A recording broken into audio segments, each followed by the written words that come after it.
ஹாய்ங்க, எப்படி இருக்கீங்க? நான் சூப்பராக இருக்கேன். நான் இந்த வீடியோவில் பேசக்கூடியது நெப்போட்டிசம் பற்றி தான், ஒரு நடிகரை பற்றி தான். நெப்போட்டிசம் அதாவது ஒரு தொழிலை அப்பா செய்வாங்க, தாத்தா செய்வாங்க. அந்த தொழிலை பரம்பரை பரம்பரையாக அவங்க செஞ்சுட்டு வர்றது. அது மற்ற தொழிலுக்கு, மற்ற வியாபாரத்துக்கு எல்லாத்துக்குமே சரியானதாக இருக்கும். அதில் தவறாக தோணாது. ஆனால் சினிமா மாதிரியான ஒரு கலைத்துறையில் அது நிச்சயமா மத்தவங்களுடைய வளர்ச்சிய பாதிக்குது.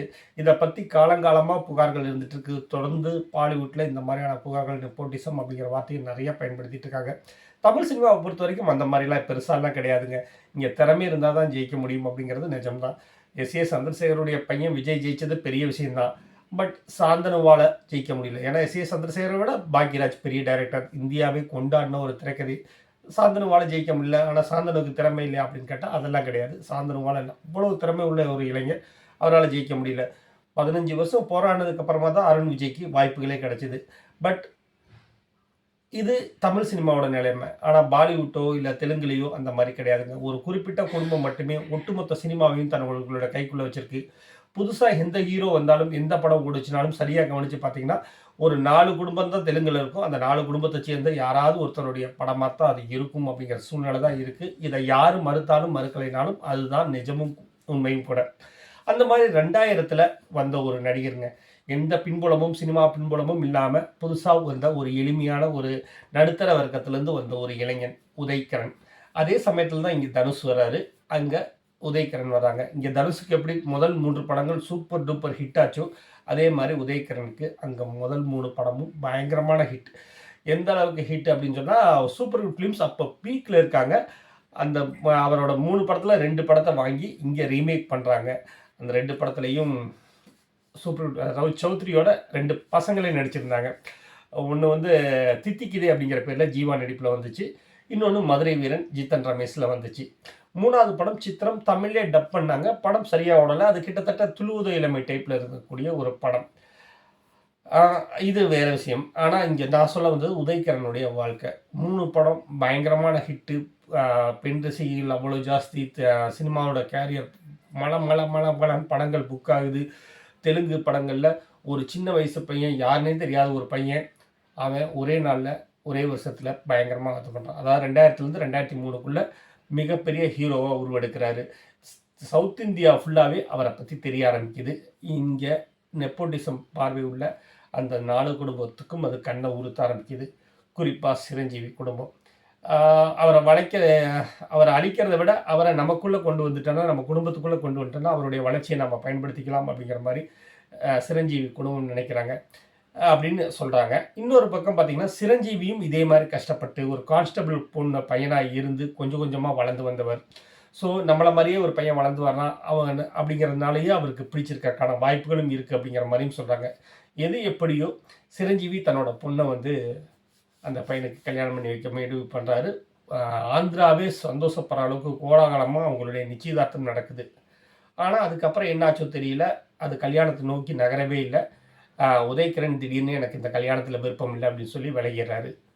அங்க ஆரம்பிச்சது அவருக்கான பிரச்சனைகள். அவருக்கு அட்வான்ஸ் குடுத்து புக் பண்ண எல்லா படங்களும் அட்வான்ஸ ரிட்டர்ன் வாங்கிடுறாங்க. ஏற்கனவே பாதி படப்பிடிப்பில இருந்த படங்களும் பாதியிலேயே நிறுத்தப்பட்டிருக்கு. புதுசா எந்த வாய்ப்புகளும் கிடைக்கல. சிரஞ்சீவி ரசிகர்கள், அந்த குடும்பத்தில நடிக்கக்கூடிய நடிகர்களுடைய ரசிகர்கள் எல்லாருமே ஃபோன் போட்டு மிரட்டுறாங்க. அவரால வீட்டுக்கு கூட போ முடியல. கிட்டத்தட்ட ஒரு 6 மாசம் வரைக்கும் கார்லயே சுத்திட்டு இருந்ததா சொல்றாங்க. அந்த அளவுக்கு பயமும், மன உளைச்சலும் இதாயிட்டு இருக்காங்க. இதுக்கு நடுவுல அவங்க அம்மா இறந்துட்டாங்க. அவங்க அப்பா இன்னொரு கல்யாணம் பண்ணிட்டாரு. ஸோ, அவரால எந்த வகையிலுமே அவனுக்கு ரொம்ப பிடிப்பா இருந்தது, பிடித்தமானவங்களா இருந்தது அவங்க அம்மா தான். அவங்க அம்மா இறந்ததுக்கு அப்புறமா இன்னமும் உடைஞ்சு போறாரு. என்ன பண்றதுன்னு தெரியல. நடுவுல நடிச்ச படங்களும் ஃபெயிலியர் ஆகுது. ஸோ, சரி நம்ம தமிழ்லயாவது வந்து பண்ணுவோம் அப்படின்னு சொல்லி தமிழ்ல வந்து ட்ரை பண்றாரு. ஈகா இப்ப தியேட்டர் இருக்கா இல்லையான்னு தெரியல. ஈகா தியேட்டர் பக்கத்துல தான் அவர் வந்து ஸ்டே பண்ணி வாய்ப்புகள தேட ஆரம்பிக்கிறாரு. அவருக்காக பாலச்சந்தருடைய பொய், சத்யராஜுடைய அடாவடி இந்த மாதிரியான படங்கள் எல்லாமே கிடைக்குது. ஆனா, கிடைச்ச படங்கள் எல்லாமே ஃபெயிலியர் தான். ஸோ, தமிழ்லயும் வாய்ப்புகள் கிடையாது. ரசிகர்கள் இருந்தாலும் ஒரு வெற்றிகரமான படத்த கொண்டு குடுக்கக்கூடிய சக்தி அவர்ட்ட இல்ல. ஸோ, தோத்து போக ஆரம்பிக்கிறாரு. என்ன பண்றதுன்னு தெரியல. இந்த சமயத்தில ஃப்ரெண்டோட ஃப்ரெண்டு ஒரு பொண்ணு விசித்ரா. அவங்கள லவ் பண்ணி கல்யாணம் பண்றாங்க. ஆனாலும் கஷ்ட காலங்கள் தொடர்ந்து இதாயிட்டே இருக்கு. இன்னமும் சொல்லப்போனால் உண்மையாக நேர்மையாக சொல்லப்போனோம்னா ஒய்ஃபோட சம்பாத்தியத்தில் தான் அவருடைய வாழ்க்கை நடக்குது அப்படிங்கிற மாதிரியான ஒரு சூழ்நிலைக்கு அவர் தள்ளப்படுறாரு.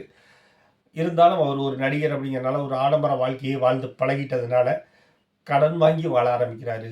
லோன் போட்டு வாழ ஆரம்பிக்கிறாரு. அது எப்படின்னா ஒய்ஃபோட சம்பளம் 25,000 ரூபா, வீட்டு வாடகை மட்டுமே 30,000 ரூபா. அதையும் ஒரு காலகட்டத்தில் சமாளிக்க முடியல. வீட்டில் வேலை பார்த்தவங்க எல்லாத்தையுமே வேலையை விட்டு நிறுத்திடுறாங்க.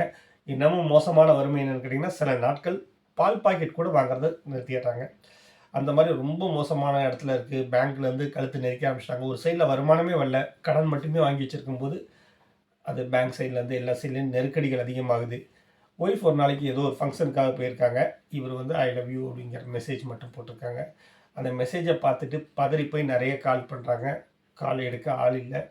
வீட்டுக்கு வந்து பார்த்தா உதயகிரண் தூக்கு போட்டு இறந்துருக்காரு. அவர் வாழ்க்கையில் உச்சத்தில் இருந்தது, சினிமாவில் உச்சத்தில் இருந்தது ஒரு 3 வருஷம் தான். 2000 to 2003 வரைக்கும் தான். 2013 இறந்து போயிடுறாரு. அந்த உச்சத்தில் அவர் கொண்டாடின வாழ்க்கைக்கு அவர் கஷ்டப்பட்டது 10 வருடங்கள்.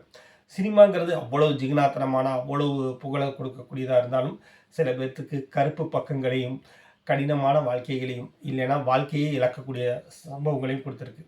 வெற்றியோ தோல்வியோ இந்த வாழ்க்கை நம்மளுடையது, அதை நம்ம கொண்டாடணும். தற்கொலை இந்த மாதிரியான பைத்தியக்காரத்தனமான முடிவுகளுக்கு போயிடக்கூடாது அப்படிங்கிறதுக்கு உதயகிரனுடைய வாழ்க்கை ரொம்ப முக்கியமானது. எந்த ஒரு முடிவையும் சட்டுன்னு எடுக்காமல் கொஞ்சம் யோசித்து எடுத்துருந்துருக்கலாம் அப்படிங்கிறதும் இது முக்கியமான விஷயம். எடுத்த உடனேயே சிரஞ்சீவிட்ட எனக்கு அது பிடிக்கல அப்படிங்கிறத தவிர்த்துருக்கலாம். ஆனால் ஒரு கல்யாணம் வரைக்கும் ஒரு ஸ்டேஜுக்கு கொண்டு போயிட்டு அதுலேருந்து பின்வாங்கினது அவருக்கு பயங்கரமான பேக் ஃபயர் ஆகிடுச்சு அப்படிங்கிறதும் நிதர்சனமான உண்மை. எது எப்படியோ ஒரு சினிமா பின்புலம் இல்லாமல் தனித்து வந்த ஒருத்தன் காணாமல் போயிட்டான். இன்னும் கொஞ்ச நாளில் அவங்கள யாருமே ஞாபகத்தில் வச்சுருக்க மாட்டோம். கிட்டத்தட்ட எல்லாருமே மறந்து போன விஷயந்தான். எனக்கு உங்கள் கூட ஷேர் பண்ணணும் அப்படிங்கிறத தோணுச்சு, அதுக்காக ஷேர் பண்ணேன். இன்னொரு வீடியோவில் நம்ம கண்டிப்பாக சந்திப்போம். நன்றி.